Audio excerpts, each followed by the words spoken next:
الله أكبر الله أكبر الله أكبر إن الحمد لله نحمده ونستعينه ونستغفره ونعوذ بالله من شرور أنفسنا ومن سيئات أعمالنا من يهده الله فلا مضل له ومن يضلله فلا هادي له وأشهد أن لا إله إلا الله وحده لا شريك له وأشهد أن محمدًا عبده ورسوله صلى الله عليه وعلى آله وأصحابه يا أيها الذين آمنوا اتقوا الله حق تقاته ولا تموتن إلا وأنتم مسلمون يا أيها الذين آمنوا اتقوا الله وقولوا قولا سديدا يصلح لكم أعمالكم ويغفر لكم ذنوبكم ومن يطع الله ورسوله فقد فاز فوزا عظيما أما بعد Һичшиксез барча мактау, хәмд ва сана безнең Раббыбыз, Хуҗабыз ва тәрбиячебез Аллаһка гына лаеклы. Шәһадәт китерәм, Аллаһтан башка гыйбадәткә лаеклы зат юк ва Мухаммад Абдуллаһ улы аның соңгы илчесе ва пәйгамбәре. Инде җәмәгать Аллаһның рәхмәте белән бүген Рамазан аеның 7нче көн уразасын тотабыз. Уразабызны башлыйбыз иртән сәхәр ашын ашау белән ва кичен авыз ачу ифтар көтәбезне. Ва пәйгамбәребезнең саллаллаһу алейхи ва саллям сөннәтенә ияреп авыз ачабыз хөрмә җимеше белән. Хөрмә җимеше аның составында 28-ге якын файдалы элементлар, витаминнар. Аның арасында тимер, цинк, фосфор, белок һәм башкасы. Ләкин Пәйгамбәребез саллаллаһу алейхи ва саллямның бер хадисендә хөрмә җимеше мисал итеп китерелә bir гаҗәеп үзенчәлек белән. Бу хөрмә җимеше кичкенә генә әвереләргә мөмкин тау хәтле зурлыкка. Ничек? Пәйгамбәребез саллаллаһу алейхи ва саллямнан хадис килә. Сахих Муслим җыентыгында нинди генә Аллаһның кулы хәләл, чиста малдан садака чыгармасын, Аллаһ аны кабул итеп ала. Ва Аллаһ бары тик хәләл, чиста малны гына кабул итә. Һәм әгәр дә ул бер хөрмә җимеше генә булса да ди, Аллаһ Тәгалә аны сез үз малларыгызны карап, тәрбияләп үстергән кебек, Аллаһ Тәгалә шул биргән садака хөрмә җимешен үз мәрхәмәтлелеге белән үстерә ди. Үстерә, хәтта бу хөрмә җимеше таудан да зуррак дәрәҗәгә җиткәнче. Димәк, кайчан шушы кичкенә генә хөрмә таудан да зурая? Әгәр дә бу садака итеп Аллаһ юлында бирелгән булса. Әйе, җәмәгать. Аллаһ юлында сарыф ителгән мал, садака, аның әҗере бик зур. Иң элек садака Аллаһ субханаһу ва тааляның әмере. Rabbimiz ayta: "Ya eyyuhellezine amenu enfiqu min tayyibati ma kasabtum ve mimma akhrajna lekum minel ard." Эй иман китергәннәр, кәсеп итеп алган малларыгыздан һәм без сезгә җирдән үстереп чыгарган ризык җимешләрдән садака бирегез ди. Икенче урында Я әйюһәлләзина аману анфиқу мимма разақнакум.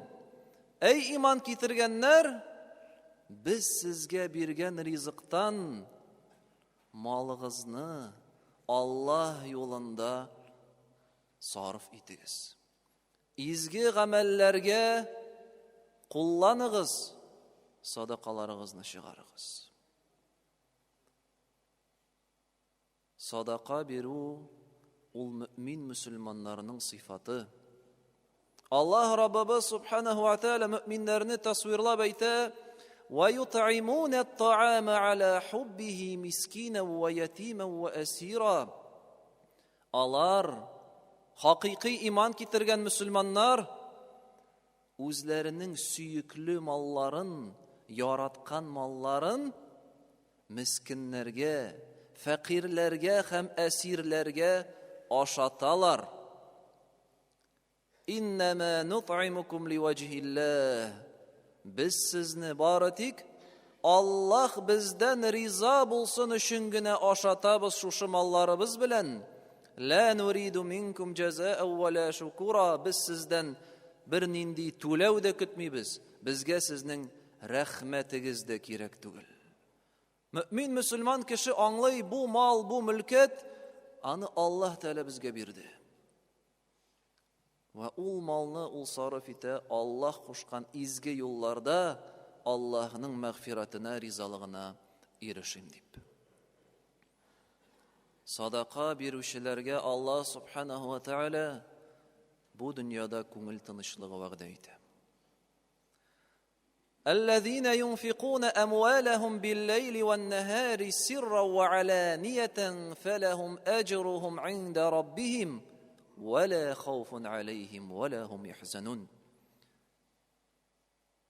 Kimler үз малларын, төннәрен һәм көннәрен Аллаһ юлында изге эшләрдә сарыф итәләр икән, Раббылары каршында аларга улуг әҗир саваплар әзерләнер. Ва алар узган, яшәгән тормышлары өчен үкенмәсләр, ва киләчәк өчен кайгырмаслар ди. Бүгенге көндә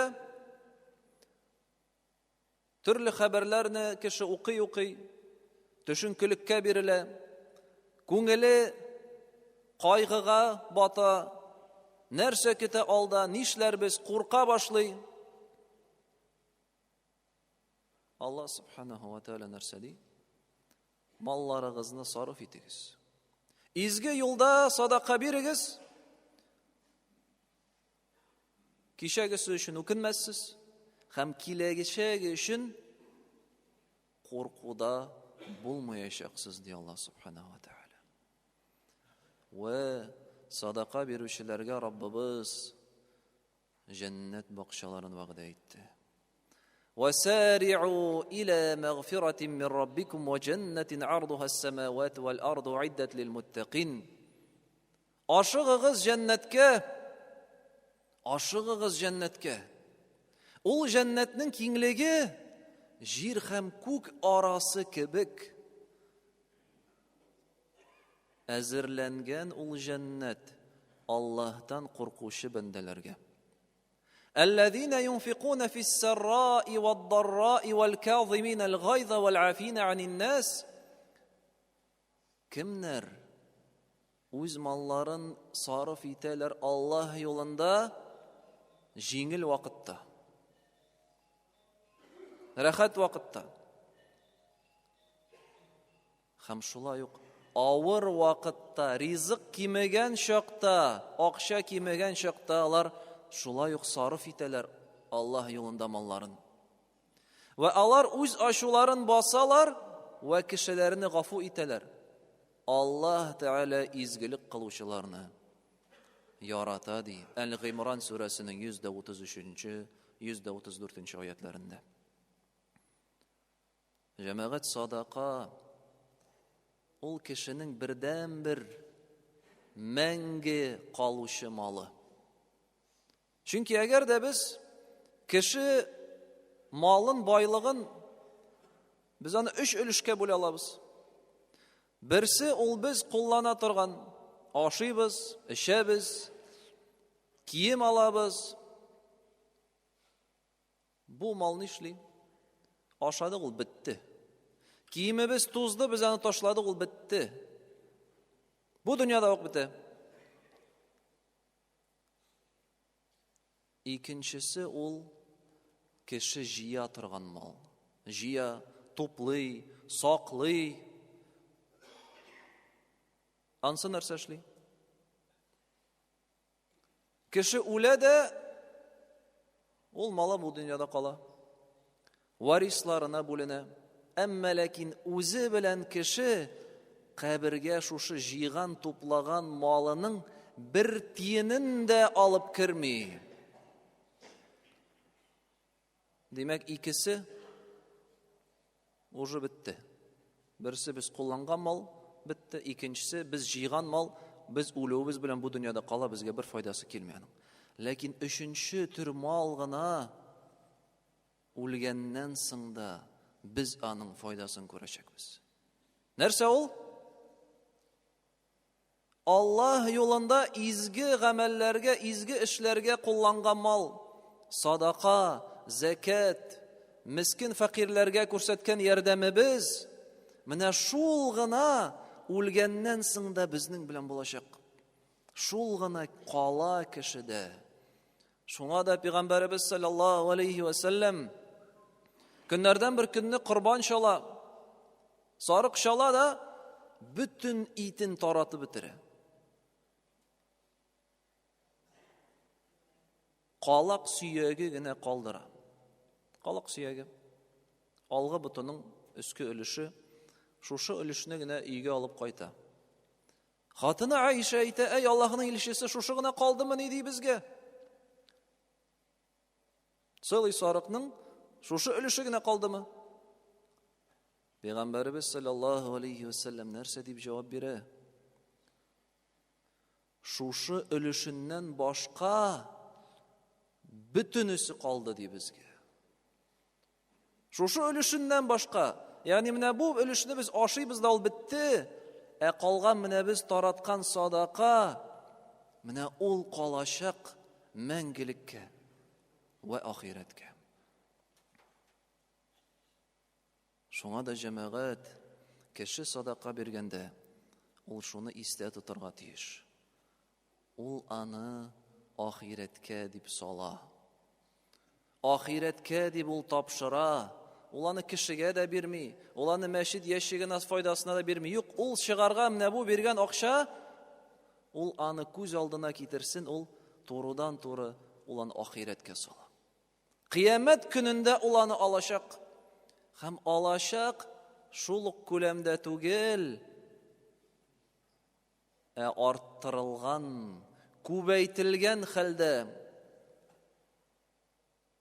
Чөнки Аллаһ Тәгалә әйтә: "Ва юрбис садақат", Аллаһ садакаларыгызны үстерә ди. Хөрмә җимеше кебек. Аллаһ Тәгалә аны карый. Аллаһ Тәгалә аны үз мәгъфираты белән яратып үстерә, хәтта тау хәтле булганча. Ва монда җәмәгать шундый бер безнең әлеге гасырның афәте, шире турында әйтеп китмичә булмый. Ул общество потребления дигән сүз. Куллану җәмгыяте. Бүгенге көндә кеше көтә әзерен генә. Бүтән җирдә аңа әзер булсын. Үзе бер нинди тырышлык та куярга теләми. Ярый булсын, ул әйтик, дөнья эшләре юк ул гына түгел җәмәгать. мәчеткә килгәч тә без аны күрергә мөмкинбез. Суы жылы булсын, сүртенергә сөлгесе булсын, ашарга ифтарда ризыгы булсын, жылы булсын идәне, хава булсын мәчеттә, киемнәрне элергә урын булсын, аяк киемен куерга киштәсе булсын. Кран ватылса, зарлана. Нишләп кран ватылган ди? Кайнар су икән, нишләп мәчеттә кайнар су юк ди? Үзе бер нинди тырышлык куймый, мәчеттә ниндидер шартлар тудырыр өчен. Әллә сахабалар шундый булдымы? Әллә хакыйкый мөмин мөселманның сыйфаты шулмы? Күпме аятлар, монда хадислар китердек, Пәйгамбәрбез саллаллаһу алейхи ва салламның сүзләрен китердек. Бер хадистә әйтә, өске кул аскы кулдан хәерлерәк ди. Өске кул кем ул? Бирүче, сарыф итүче, үз малын изге гамәлдә кулланучы, аста көтүп утыручыга караганда хәерлерәк. Бүгенге җәмгыять нәрсәгә әйләнде? Көтүп утыра. Бүтүнсе булсын аңа кирәк. Әмма ләкин кем тырыша санайса? Кем кайгыра? Бармак белән санап була кешеләрне кемнәр килеп, хәзрәт яна хәзрәт, менә күргән идем, анда краннарыгыз искергән, инде әйдә алыштырыйк әле, акчасын үзем түлим дип. Инде безнең мәчетебездә хәзер аяк киемен куярга урын таба алмыйбыз. Киштәләргә кирәк җыярга акча. Ничә ай дәвам итә ул? Нәрсә гаҗәеп җәмәгать. Узган җомгада гына безнең кунакларыбыз, төрек кардәшләребез килеп әйттеләр, карале, сезнең бит аяк киеме куярга урын юк икән, әйдәгез, без сезгә бирәбез дип әйтәләр. Монда яшәүче, көн сайын мәчеткә йөрүче кардәшләр кая? Үзебезнең мәчетебезне дә карамасак, аның өчен дә кайгыртмасак, ярак китә алмабыз җәмәгать. Шуңа да шуны истә тотырга кирәк.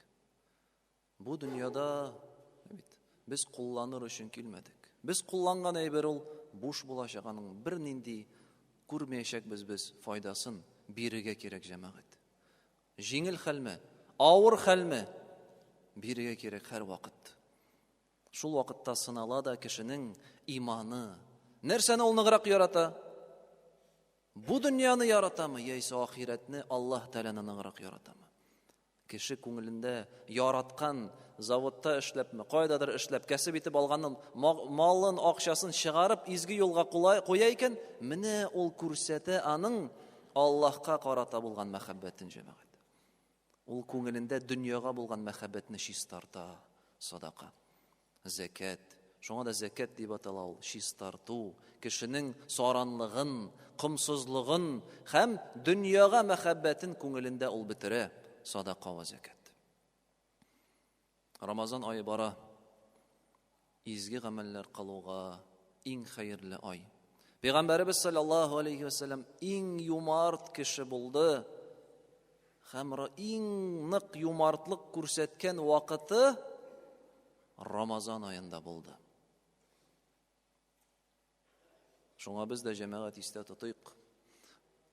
Мөмкинчелек булган кадәр, кемдер уйлар, садака ул бай кешенең генә өлеше дип, юк.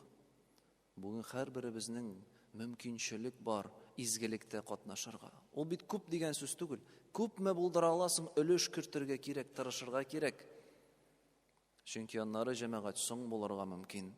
Аллаһ субханаһу ва тааля әйтә: "Ва анфиqu мимма разaqnakum min qabli an ya'ti ahadakumul maut." Без сезгә биргән малны сарыф итегез. Изге юлларда садакасын чыгарыгыз, үлем килгәнче берәрегезгә. فَيَقُولُ رَبِّ لَوْلَا أَخَّرْتَنِي إِلَى أَجَلٍ قَرِيبٍ. Үлем килгәч ул әйтер: "Эй Раббым, Минем әҗәлемне кичектер әле әзрәк. Кичектер әле әҗәлемне, үлемемне. Ни өчен? فَأَصَّدَّقَ وَأَكُنْ مِنَ الصَّالِحِينَ. Мин садака чыгарыр идем. Ва изге гамәл кылучылардан булыр идем ди.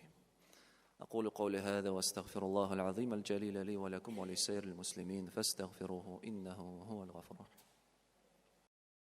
الله أكبر الله أكبر الله